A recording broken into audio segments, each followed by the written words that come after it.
आज के डेट में हाई बीपी एक बहुत ही कॉमन समस्या है। हर दूसरे मरीज को हमें देखने को मिलता है कि हाई बीपी की प्रॉब्लम है और हाई बीपी एक साइलेंट किलर की तरह कंडीशन होती है। नमस्ते, आई am doctor Aakriti Singh, practising in Jabalpur, MR4 road, Vijaynagar, Narmada health care centre. आज के इस वीडियो में हम बात करेंगे कि बीपी कितना हो जिसे हम हाई बीपी कहेंगे और इसके क्या कारण हो सकते हैं, इससे कौन कौन से ऑर्गन अफेक्ट होते हैं, हमें किन चीज़ों पे ध्यान देना चाहिए और इससे होम्योपैथिक मेडिसिन कोरिलेट करके देखेंगे। तो हम बात करते हैं कि बीपी कितना होगा तो जिसे हम हाई बीपी बोलेंगे।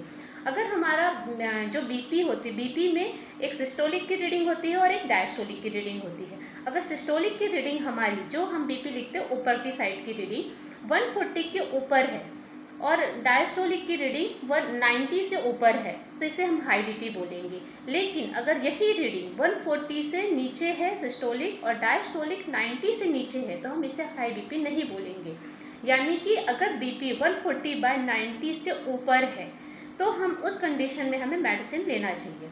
लेकिन अगर 140 के और बाय 90 है या इससे कम है, इस कंडीशन में हम मेडिसिन नहीं लेंगे। अगर अब हम बात करें कि इसके क्या कारण हो सकते हैं हाई बीपी के, तो हाई बीपी के बहुत सारे कारण हैं जिनमें से हम कुछ कारणों की बात करेंगे।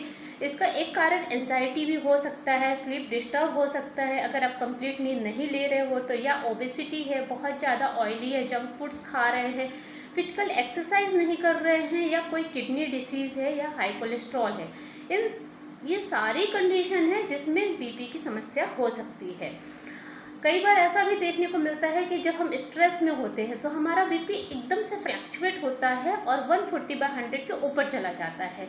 ये भी अच्छी स्थिति नहीं है, ये एबनॉर्मल स्थिति में गिना जाता है।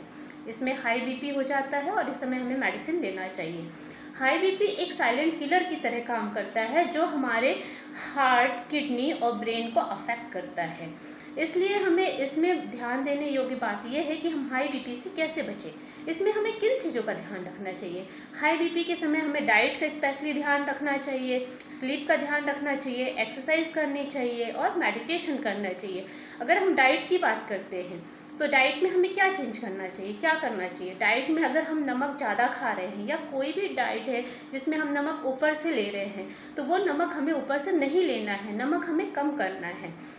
ग्रीन वेजिटेबल्स, सैलड्स ज़्यादा से ज़्यादा खाना है, स्प्राउट्स खाना है, एक्सरसाइज करनी है, फिजिकल एक्सरसाइज करनी है, डेली वर्कआउट करना है, स्लीप पूरी लेनी है, एक कंप्लीट स्लीप लेनी है। अगर कोशिश करें कि 10 से 11 के बीच अगर हम रात को सो जाएं तो वो ज़्यादा बेटर होगा।